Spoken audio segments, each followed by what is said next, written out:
Cop ignores black woman in car accident. Then he learns she's the mayor's daughter. It was an ordinary morning in late spring when Chief Inspector Thomas Weber let his eyes wander over the busy streets of Mannheim for the first time. The sun was high in the sky, and the warm rays were reflected in the windows of the old buildings that line the main street. A light breeze blew through the streets, and the smell of freshly baked bread mixed with the smell of gasoline and exhaust fumes hung in the air. For Weber, it was a perfect day. Not too hot, not too cold, just the right time to start his usual patrol. Before we continue, subscribe to this channel if you love your family and want to help us create great stories. Now, let's continue. Over the past decade, Weber had gotten used to these morning routines. He was an experienced police officer who knew the streets and life in Mannheim well. He knew when the traffic lights changed, when the main roads were busiest, and where to stop to meet his colleagues or communicate with headquarters. He knew that he was considered the one in most situations, someone who knew how to maintain control in difficult moments. But behind this secure facade, he sensed a quiet but persistent dissatisfaction that grew stronger with each trip. It wasn't that he no longer enjoyed his job. On the contrary, he was proud to be part of the police force, proud to serve society. But somewhere in the many years he served in Mannheim, he had developed the feeling that he was moving in an endless cycle that neither challenged nor fulfilled him. All the daily routine operations, the conversations with colleagues about the same trivial topics, the same faces he had seen over the years, all of it had tired him.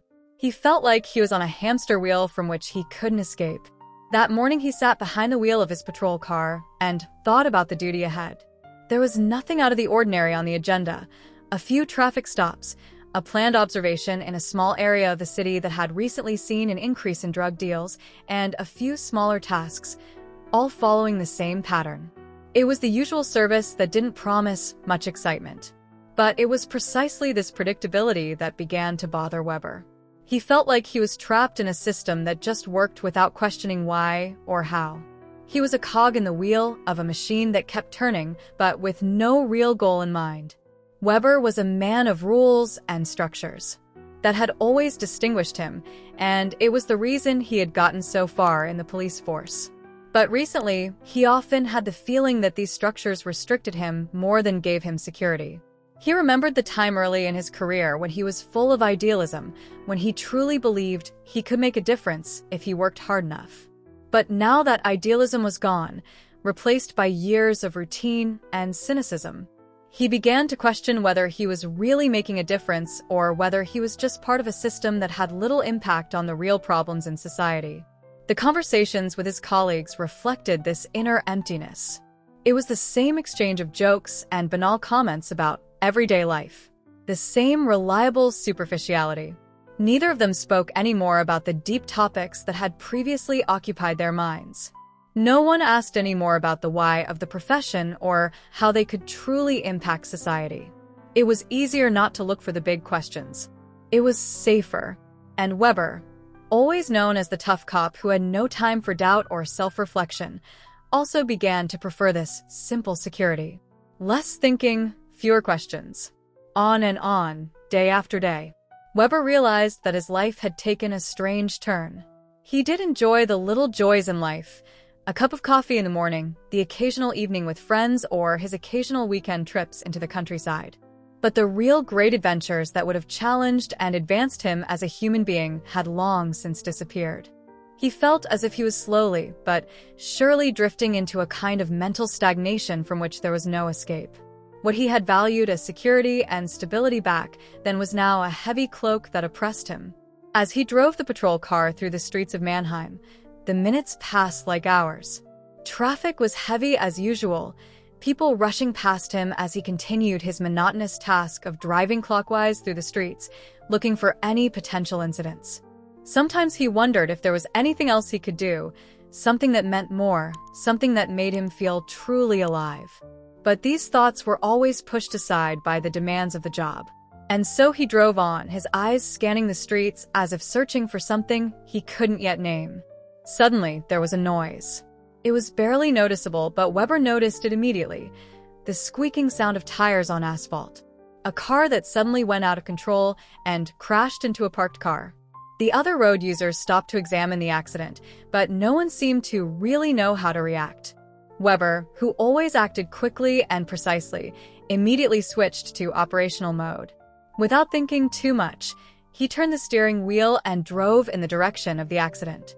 When he parked the patrol car next to the scene of the accident, he got out and walked to the scene of the accident. It was a minor collision, no major damage, but it was clear that the car had rammed the parked vehicle at considerable speed. Weber went to the car that had caused the accident and saw the driver, who was still wearing her seatbelt, sitting calmly in the seat. She was a young black woman, about her 20s. Her demeanor was remarkably calm, almost too calm for what had happened. She sat quietly while the rest of the world around her was excited and stressed. She didn't seem desperate, didn't seem nervous. Her eyes were calm, but there was something in her gaze that confused Weber. He spoke to her in the usual neutral, professional tone he always used in such situations. "Hello, we have to record the incident.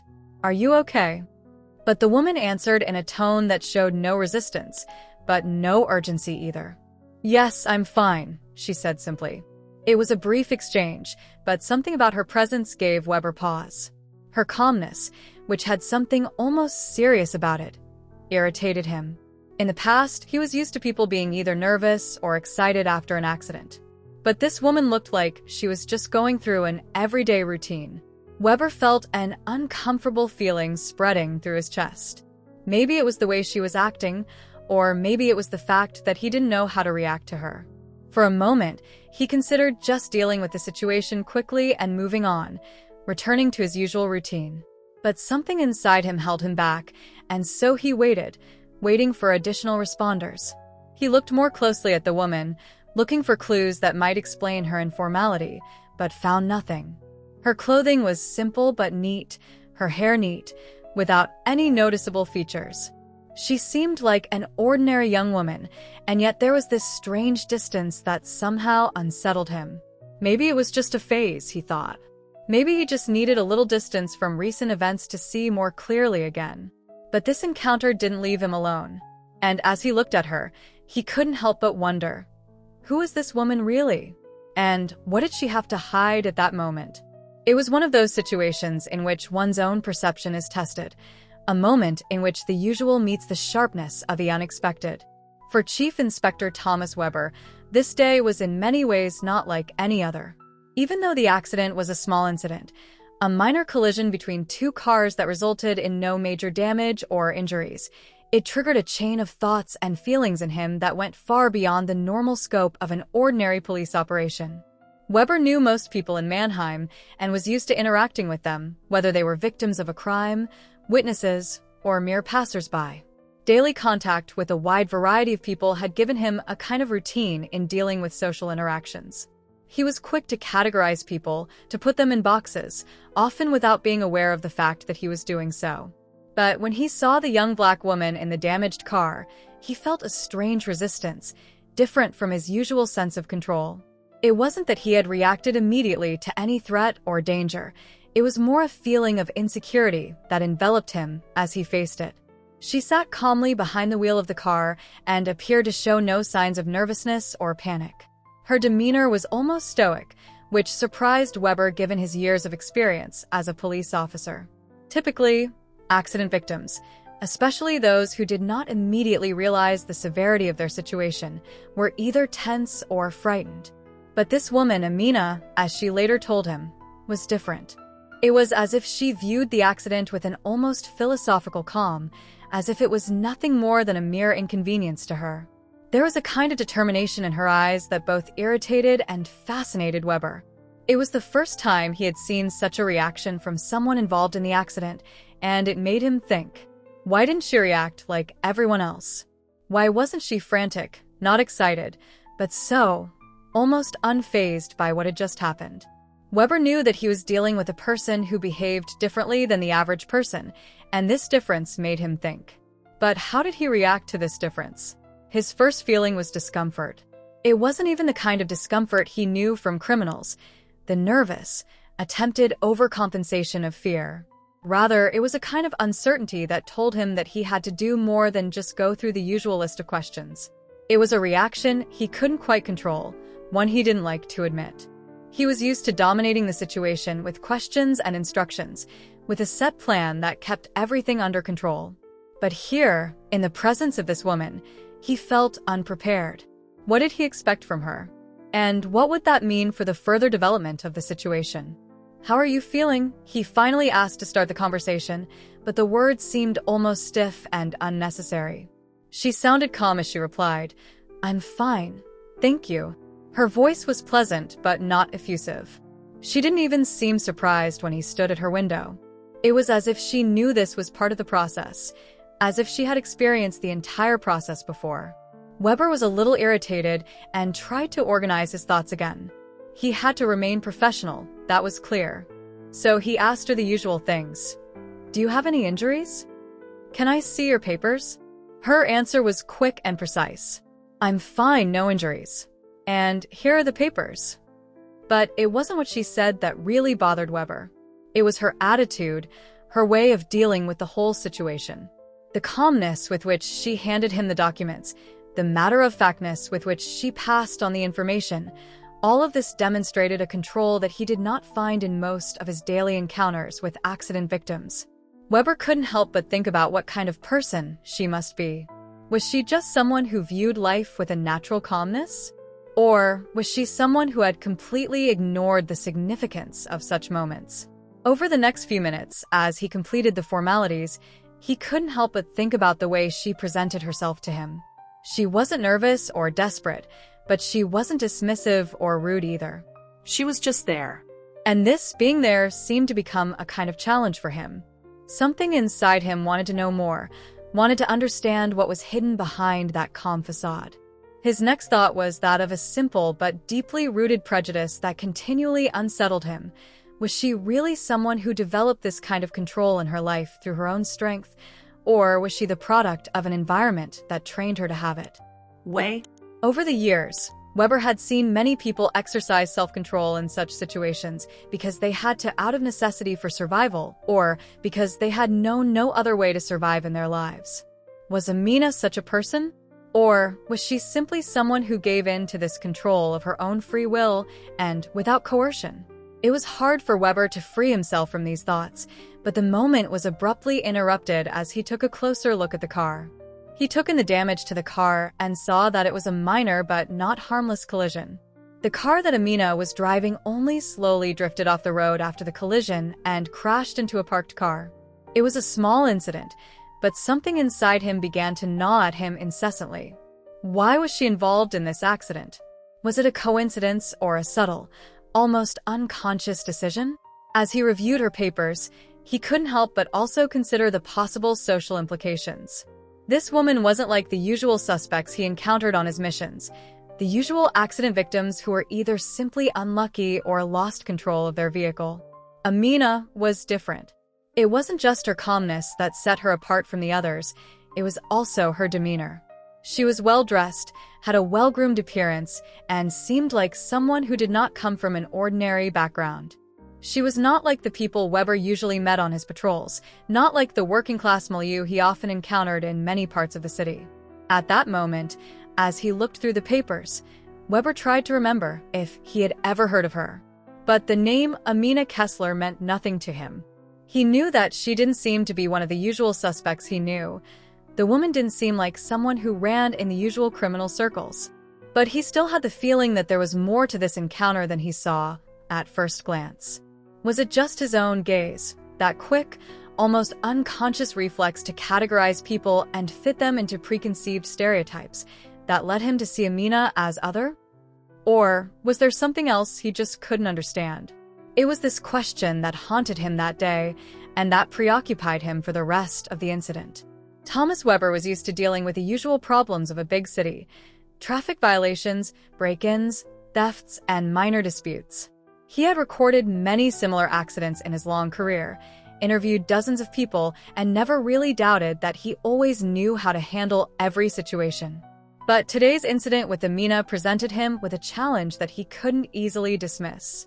When he got out of his car that morning and walked to the scene of the accident, He had no idea that this seemingly insignificant incident would lead him down a path that would shake his worldview.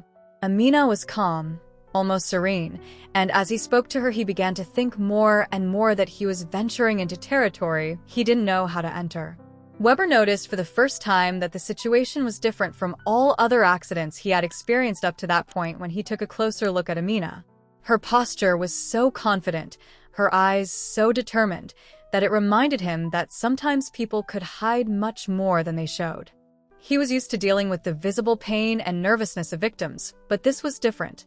Amina didn't give him the space to ask the usual questions he liked to ask. She answered calmly, almost too calmly, and as he spoke to her, he felt like she was in control in a way that irritated him. Weber wondered what was behind this calm. Was she really not afraid? Was she really that fearless?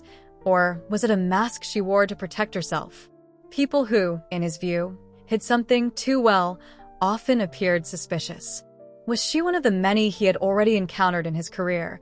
People with a story that hid more than it revealed? He had often learned in the past not to blindly trust what he saw, especially when it came to people from different social classes and cultures. Amina was a black woman, and that alone aroused unconscious stereotypes and prejudices in Weber, which he suppressed as best he could. But in that moment, he felt those deep-rooted beliefs within him come to the surface. He tried to banish these thoughts as he asked her the usual list of questions: name, date of birth, driver's license, insurance papers. But it wasn't the usual process, not this routine gathering of information, that concerned him. It was the feeling that he was encountering a truth that he couldn't understand, and that made him uneasy. It was as if she didn't move in the same world as him. Over the last few years, he had repeatedly told himself that he had to stay grounded in the facts, that he could never lose his objective perspective. But here, with Amina, it was difficult to maintain this distance. Weber was used to not being influenced by his surroundings.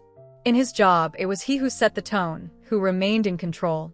He was the one who had the answers, who gave society structure and order through his work.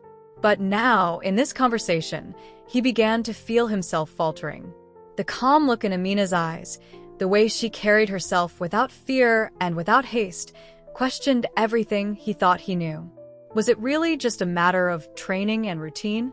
Was he simply a product of his profession who had never really learned to think outside the box? A vague unease spread in his chest as he continued to look at the papers Amina handed him. As he reviewed the documents, he thought about the people he interacted with every day. He thought of the many who stumbled in the streets of Mannheim for a variety of reasons, who often lived in a world that he only knew from the outside. But this woman, Amina, seemed like someone who wasn't part of this world, not part of the environment he knew so well. It was as if she came from another reality, a world he didn't understand, and didn't even try to understand. He tried to focus on the incident, tried to force the situation into a category he was familiar with. An accident, no injuries, just another incident on the daily list. But it didn't work. Something was wrong, and he couldn't put his finger on what exactly it was. The question arose: why was Amina so quiet, so distant? And what about himself? Why did he feel so insecure in a situation that was actually banal? What happened? He asked her again. But this time his voice sounded different. Perhaps it was the doubt that arose within him that reflected the uncertainty in his words. Amina looked directly at him, her eyes calm, her expression unchanged. It was an accident, she said simply. Nothing dramatic. I just didn't react quickly enough. Her answer was so precise, so simple, that for a moment Weber didn't know how to react to it. To him, this simple answer seemed almost too well thought out, as if she had said it again and again in the past. And suddenly, he felt another feeling spreading within him, the feeling that Amina was playing a role in this situation that he couldn't yet understand. Weber wanted to know more, but he didn't know how to go about it. It was as if Amina already had the answers, as if she knew what he expected from her. And it was precisely this inkling, this feeling of superiority, that gave him a kind of defensive attitude. Why was she so calm, so confident? What did she have to hide? He tried to calm down, took a deep breath, and went to the other police officers who had now arrived at the scene of the accident. But the look he gave Amina as he walked away from her didn't leave him alone. She was still there, still sitting in her car as if nothing had happened. And as he informed his colleagues about the incident, he couldn't help but wonder what the encounter was really about. Was it just a harmless accident, or was there more? Was Amina really just a random participant in the accident, or did she have some significance that he simply didn't understand? As he got back into the patrol car and drove away, he felt an uneasy feeling in his chest. This simple situation, this encounter with Amina, had triggered more in him than anything he had experienced in recent years. And as he walked away from the scene of the accident, it was as if the rest of the world suddenly passed him by, as if he was pulled out of his usual reality. It was as if he had opened a door to another world that day, a world he did not know and that challenged him to understand more, to see more. The only question was whether he was willing to open that door wider, or whether he would rather return to his familiar world, a world that he knew too well and in which he believed he had all the answers. But deep down, Weber knew he couldn't make that decision so easily. Something about this encounter, something about Amina, would stay with him forever and force him to question himself and his own perceptions. And he had no idea what that meant for him. Thomas Weber sat alone in the patrol car, the steering wheel firmly in his hands. The engine hummed quietly, and for a moment it was almost as if the whole world around him had stopped. But deep inside, he felt an incessant throbbing, a throbbing of doubts and questions that were no longer so easy to ignore. The accident with Amina, as harmless as it seemed at first glance, had unsettled him in a way that was rarely the case. And although he tried to rely on his routines and his usual authority as a police officer, he began to realize that he was faced with a situation that he could not control, and it was a feeling he didn't have often. Weber had conducted countless investigations in his career and had learned to keep the upper hand, to maintain control over his emotions and his reactions. He knew how to question people, how to extract information from them, how to defuse situations. But there was something about today's incident that he couldn't quite grasp. Amina was not like the other accident victims he met. She was calm, almost untouchable, and that calm had shocked him more than anything else. And so now he sat in his car and tried to understand the conflict that was rising within him. What exactly was it that worried him so much? When he looked in the rearview mirror, he saw the road disappearing behind him. The city that he knew so well suddenly seemed so foreign, as if he was in a place he had never been to before. It was more than just the restlessness he felt. It was the feeling that something was wrong with himself. Amina had put him in a quandary that he couldn't solve. Her quiet confidence had crossed a line he hadn't thought possible. Was it just a facade? Or was it something deeper? Something he couldn't see but sensed nonetheless? And even more, what did it have to do with him? Weber shook his head as if to drive the thoughts away, but they kept coming back. He knew that he lived in a world that was not as simple as he often portrayed it to be. Police officers, especially those who had served as long as he had, tended to simplify their surroundings in order to maintain a clear view. And this overview was important for him. But the more he thought about Amina, the more distant he felt from his own perception. She didn't fit into the picture he had formed of the world. She was a black woman in an affluent neighborhood who didn't seem to feel fear or insecurity, and that contradicted the ideas he had formed about such people. With a soft sigh, Weber drove on and tried to concentrate on his work. But the thoughts of Amina didn't leave him. Maybe she was just one of the many people he had interacted with over the years without really paying any attention to them. Maybe she was just another person getting through everyday life like everyone else. But it was the moment he asked her what happened that always brought him back. Her answer was so calm, so collected, and it had triggered something in him that he couldn't explain. As he drove through the streets of Mannheim, Weber tried to change his mind, but it was difficult. It was as if he had been missing something all along, as if he had encountered a truth he hadn't wanted to see. He had always considered himself a rational, objective police officer who never allowed personal biases or emotions to influence his work. But what if he was wrong? What if his view of things was only ever one side of the coin? What if he himself was a product of the society he was trying to protect? In a moment of clarity, Weber began to understand that he had to adapt. Not just about the situation, but also about his own perception. Amina had triggered something in him, an insecurity that he hadn't felt in a long time. He had to face this uncertainty. He knew that what he had thought was certain was not necessarily the truth. And the more he thought about it, the more he realized that it wasn't just about the accident. It was about something bigger, something he had always overlooked before. In the days that followed, Weber tried to free himself from his restlessness. But it was difficult. As he discussed the incident with his colleagues, he felt his own thoughts slipping away. Amina was no ordinary accident participant. She was a woman who showed him that he had been blind in many aspects of his life. And although he didn't want to admit it, he knew that he had placed himself in an unknown situation and that he had to face it. The questions that now arose in his mind were less about the accident and more about Amina herself. Who was she really? And what had she awakened in him that had remained hidden for so long? Weber had always believed that he could read people well. But Amina had surprised him in a way he hadn't expected. She wasn't the woman he had imagined. She was not the victim figure he had seen in so many of his cases.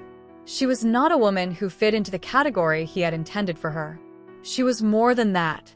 He began to question what he knew about people, what he knew about life. His entire career, which he had pursued with so much dedication and self-image, suddenly seemed to be riddled with doubt. What if he was wrong about the people he treated every day? What if he had made the wrong assumptions? Weber noticed that he was moving away from his own routine and self-image. He had always believed that he could help people, that he lived in a world based on laws and rules that were universal. But now, in this moment of uncertainty, he began to realize that perhaps he was just a small cog in a much larger and more complex system. Talking to his colleagues did little to sort out the chaos in his head. They were so set in their point of view that they dismissed the Amina issue in a few minutes. "It was just a small accident, Thomas," said one of the colleagues and patted him on the shoulder. "Don't worry." But for Weber, that wasn't enough. He couldn't just carry on as if nothing had happened. Something was different. And as he struggled through the day, he began to realize that his adjustment was necessary not only to external circumstances, but also to himself. He had to come to a realization that had been foreign to him until then. He was not infallible, and the world he knew was not as clear and concise as he had always convinced himself. Over the next few days, new thoughts began to form in his mind. Maybe it was time to really listen. Maybe it was time to stop looking at people and their stories from a fixed perspective. Maybe Amina wasn't just another piece of the puzzle in a world he had long thought he understood. Maybe it was the beginning of something else, a discovery of himself and the world he thought he knew. And that was the first step in facing this new, unknown reality. Thomas Weber felt that he had successfully concluded the incident with Amina. He had asserted himself, handled the situation according to normal rules, and portrayed himself as the competent police officer he had always been. He recorded the accident, prepared all the necessary reports, and took everything necessary. It was another day in his long career, and for him it seemed like everything was fine. But deep down he knew there was something that wouldn't let him go. The moment when he finally said goodbye to Amina had no longer calmed him in the same way as before. He had dismissed her as if she were one of many he had dealt with over the past few years, but part of him wasn't sure he really understood her. Her calm, her composure, and the almost mysterious way she behaved didn't let him go.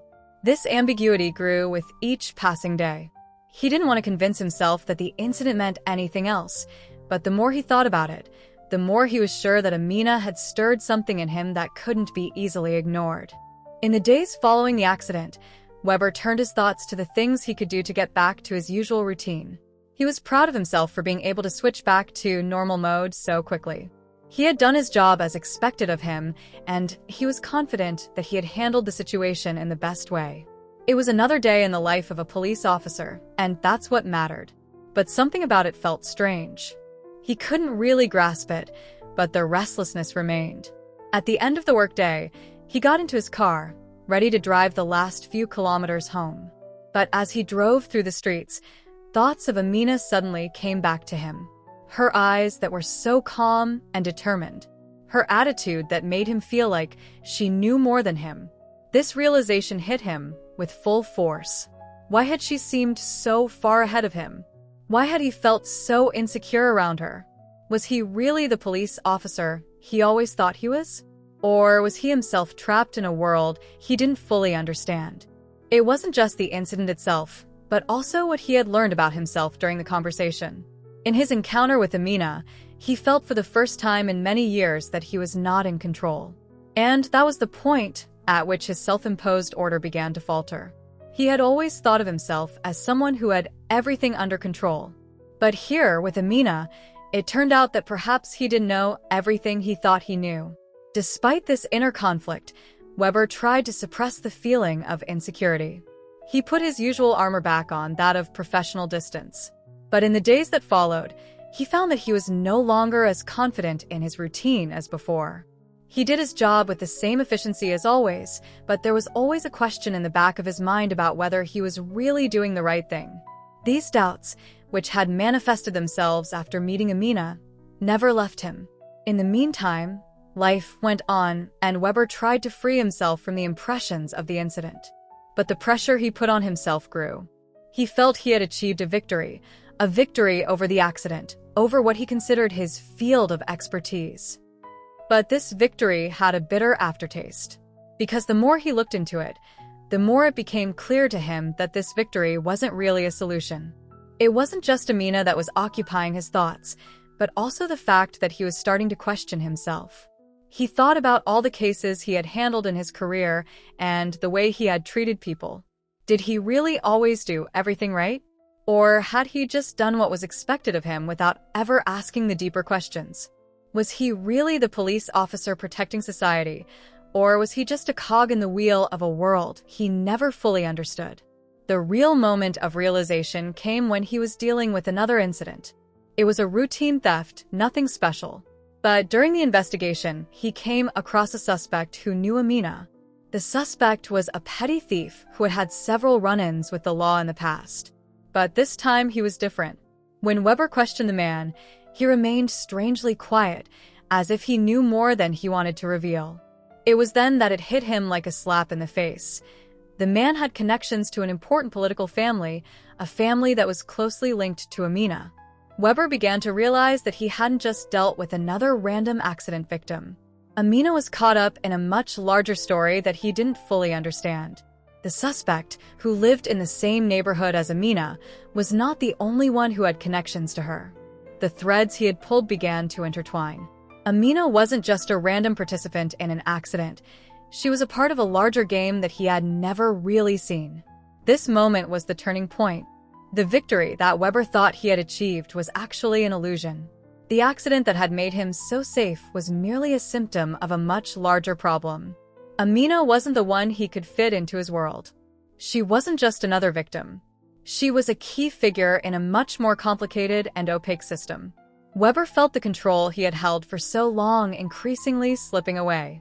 The success he thought he had achieved was actually nothing more than a brief moment of validation that got him nowhere. Instead of seeing things more clearly, he now felt even more confused. The questions he asked himself became more and more pressing. Why had he missed these connections? Why hadn't he taken a closer look? Was he really the one who knew the truth about people, or was he just part of the facade he himself created? It was the painful realization that the victory he had claimed was never really a victory. It was a false idea of control based on the superficial impressions he had developed over the years.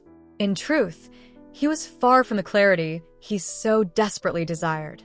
True victory, he began to understand, would lie in questioning the things he had always taken for granted, not in reaffirming his own beliefs. Weber knew he had to face the truth, no matter how unpleasant it might be. The real fight would not be in the external conflict, but in the confrontation with oneself.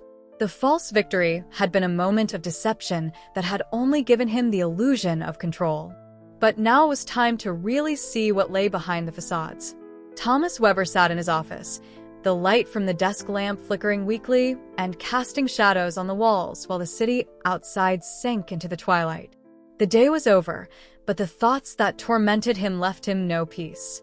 He had always considered himself one of the best cops in the city, someone who could solve problems, someone who always did the right thing. But the last few days had shown him that his view of the world had been a delusion. The realization that he wasn't getting what he really needed hit him harder than he could have ever imagined. He looked at the files in front of him, his hands resting calmly on the table, but his gaze was empty.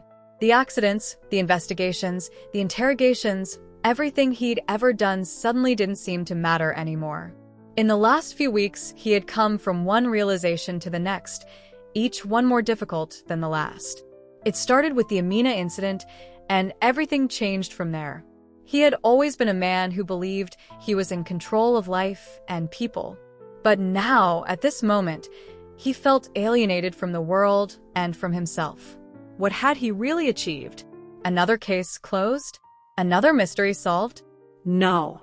Because behind all the success and surface gains, he had never really questioned what he was doing. It had always been a question of duty, a question of what was expected of him. But what he needed was never clear. And now, as he looked deeper into himself, he began to understand that he had lost himself on a dangerous journey that had taken him far away from what he was actually looking for. The days after the accident with Amina dragged on in painful slowness. Weber couldn't shake the questions that kept running through his mind.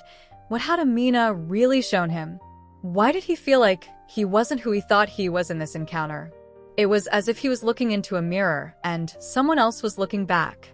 The feeling that he was caught in a game of shadows and deception never left him. Every step he took seemed to take him further away from the clear vision he had once valued so much.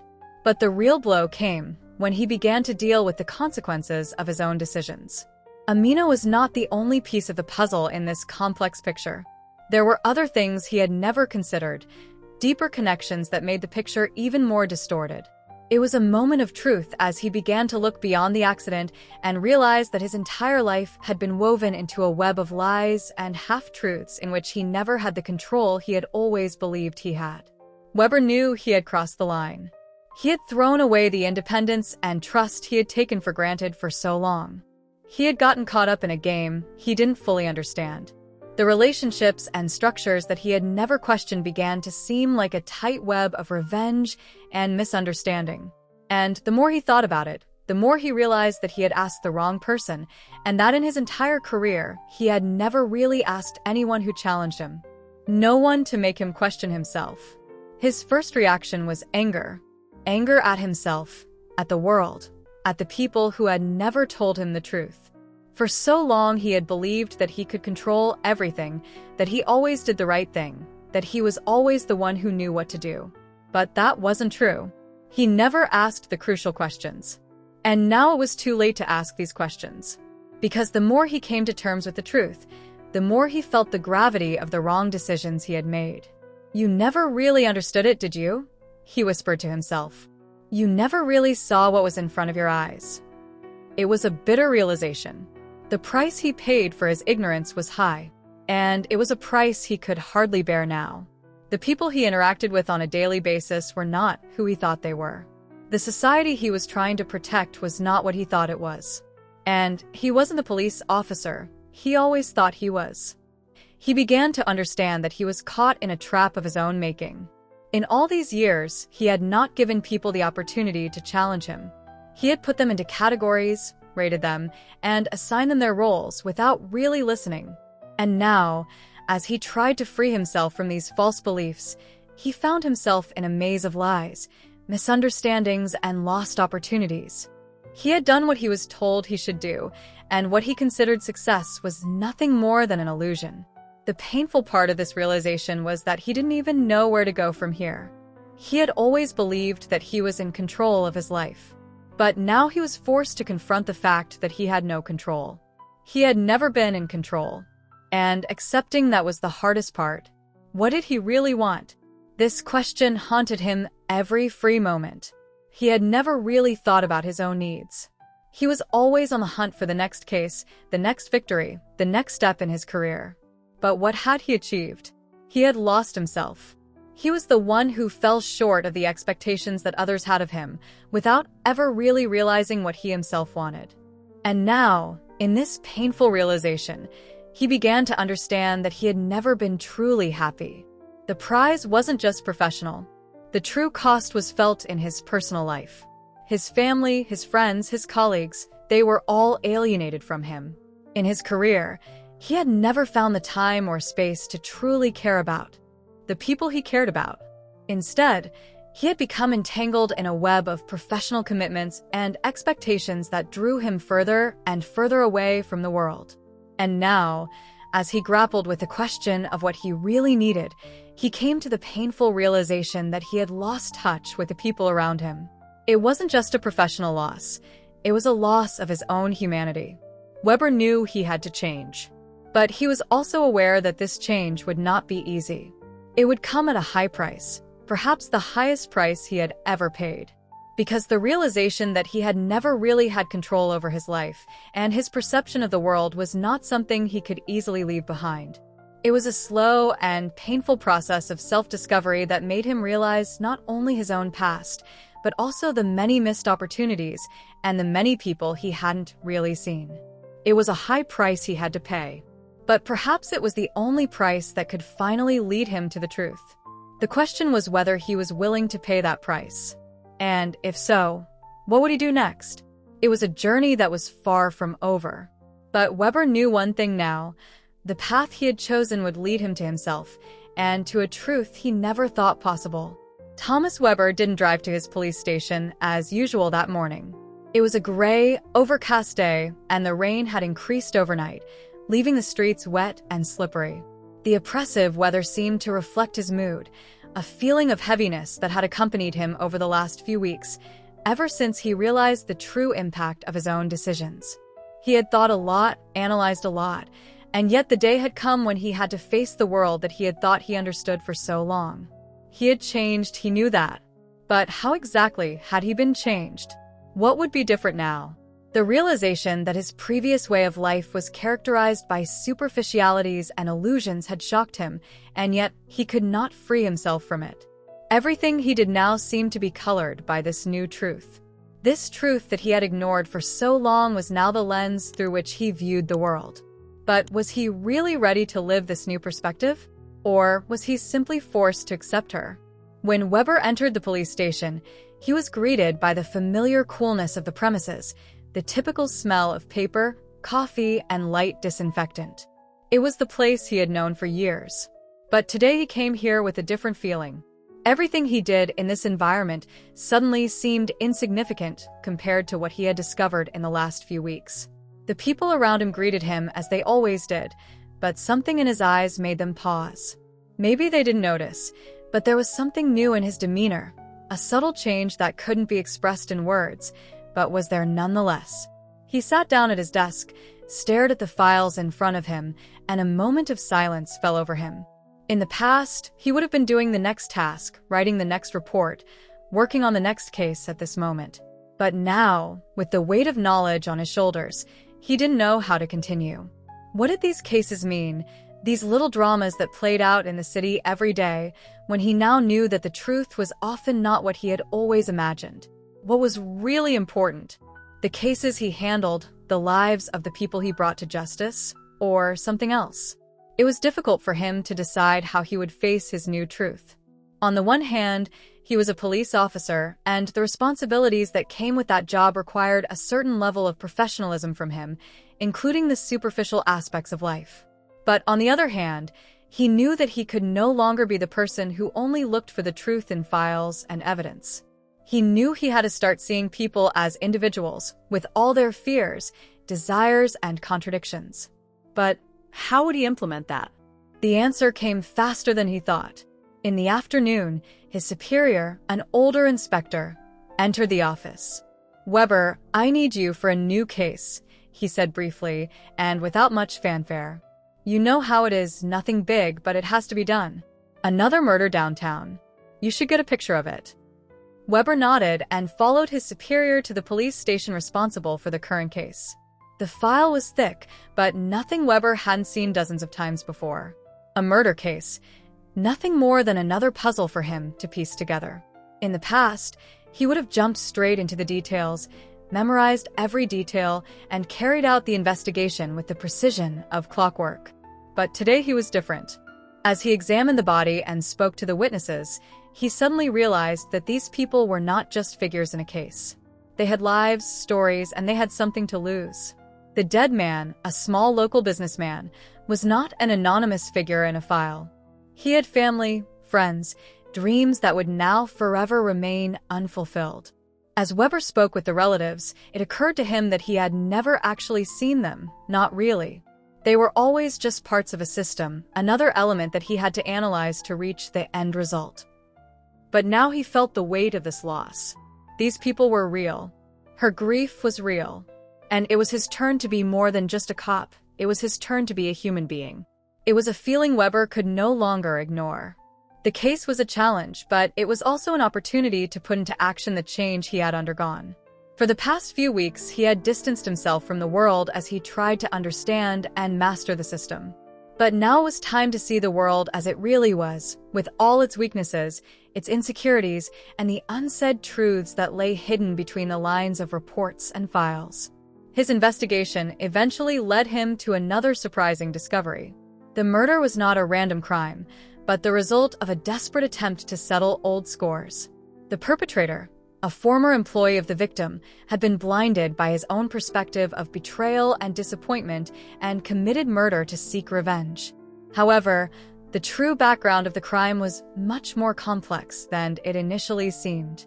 In the perpetrator's story, Weber found parallels to his own situation: the pain of betrayal, the inability to process one's own disappointment, and the attempt to gain control over an unpredictable world. As he closed the case and sat down in his office to investigate, a new clarity emerged. It wasn't the victory in the files or the perfect resolution of the case that satisfied him. It was the moment he realized he wasn't the one judging people. He was the one who was there to hear and understand her story. It was this moment of understanding that provided the true value of his work. And that was the change that had taken place within him. But the real challenge lay not in the cases, but in themselves. It was the constant confrontation with one's own perception of the world and one's own role in this world. Thomas Weber now knew that he could never be the same police officer he once was. He had found a new truth, but that truth came with a responsibility. It was a responsibility he now took seriously. The responsibility to see the people around him for what they really were, not just as objects of his investigation, but as living, feeling beings with their own stories and truths. The road ahead was not easy. There would be days when the darkness of old habits seemed to come crashing down on him again, when he would be tempted to go back to the old routine. But deep down, Weber knew he was no longer the same. He was a man who no longer only saw the world through the eyes of a police officer, but also through the eyes of a person who was willing to question himself and others. And so he returned, not simply to his old role as a police officer, but to a new, more mature version of himself that now viewed the world with more compassion and understanding. Maybe he wasn't perfect, maybe he would make mistakes, but he knew one thing: he would never again live under the illusion that the truth was something found only in the files and the interrogation transcripts. He had now learned that the real truth lay deep within people themselves, in their hearts, their fears, and their hopes. The path before him was uncertain, but he was willing to take it. Disclaimer: this channel does not support or tolerate any form of discrimination, racism, prejudice, or violation of human rights. The stories presented here are original and created by the author with the aim of promoting reflection, awareness, and dialogue. All content is developed with respect for diversity and the dignity of all people.